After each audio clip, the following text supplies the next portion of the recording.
pagyayabang ko or sa pagiging mapagmataas sa inyo, kundi para i-clarify sa inyo na hindi po kami robot, na kapag sinabi nyong maging okay na kayo or mag-live kayong magkasama, ay ganun lang kadali, guys. At isa pa, hindi ganun kadali na mawawala agad yung nararamdaman mo.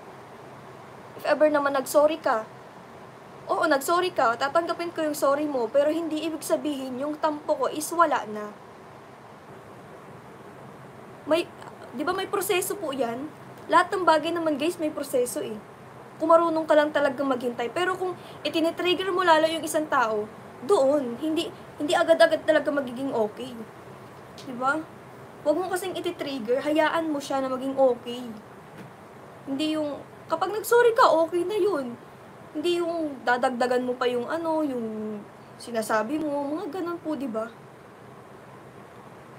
Lawakan din ang, wag po ako na lang ang laging mag-uunawa, guys. Nag-uunawa po ako. Super ang pag-uunawa ko, guys. Sana ganun rin po kayo.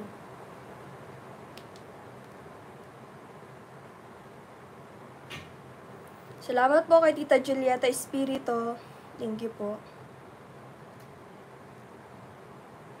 Sinusubok lang kayo ng tadhana, langga. Kung gaano kayo katatag sa isa't isa, kailangan nyo malampasan nyo yan. Opo. Basta nasa positive side lang ako. Ayokong maging nega at mag-overthink ang husto. Sasakit ang loob ko. Yan, ganyan po ang gawin nyo, guys. Maging positive mindset lang po kayo. Hindi po yung doon kayo sa negative agad.